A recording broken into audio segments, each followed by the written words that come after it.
I'm Aydan Ackerman, and this is my presentation number 2 on credit, the pros and cons of owning a credit card. So the pros are that it helps a person build a high credit score. There's more security and protection on your money than cash, with less of a chance of getting your money lost or stolen. Credit cards give rewards points, and credit cards are more convenient than carrying large amounts of cash. The cons are that there's a possibility of having a low credit score. If you don't pay off your credit card on time, the interest rate is higher. It's easy to abuse and overspend with a credit card, and applying for too many credit cards can damage your credit score. Ways to build good credit without owning a credit card. Credit builder loans are a great way to build credit without a credit card. Smaller institutions like credit unions are generally more likely to offer credit builder loans specifically to help borrowers build credit. The definition of a credit score is a number between 300, which is a low score, and 850, which is a high score, and it indicates how good or bad a person's credit is. It is important because it is used to show if a person is worthy of borrowing money from a person or institution lending them money. If a person has a high credit score, it shows the lender that they will pay them back on time and in the correct amount, or if a person has a low credit score, it can show the lender that they are a liability and may not pay them back on time in the full amount. The credit score is based on a person's credit history, which includes how many open credit accounts they have, their total amount of debt, and their repayment history.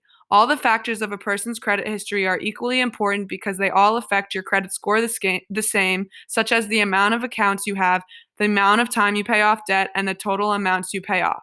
The advantages of high credit scores are that it's easier to get approval on loans, it's higher buying power, which means you have more equity to spend, lower interest rates, and it's easier to rent apartments or buy a house. The disadvantages of low credit scores are that it's harder to be approved for a loan, you pay more money for a loan, and it's harder to be hired for a job, and it's also harder to rent an apartment or buy a house.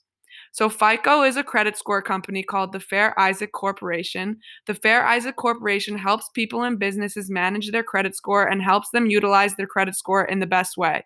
It helps businesses and consumers make the best financial decisions based on calculating credit scores from 350 to 800 by analyzing a person's payment history and if they pay off loans on time and in the correct amount.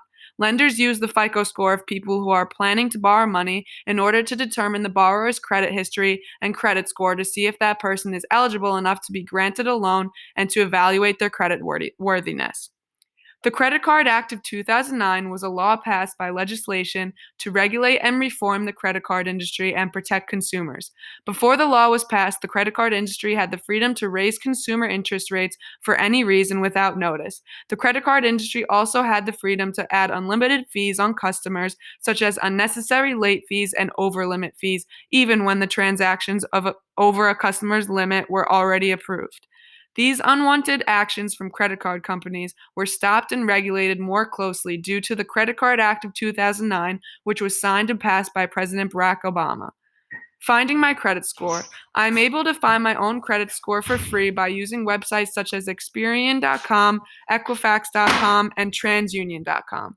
All I have to do is add my information such as my name, home address, and email address and create an account to access my own free credit score.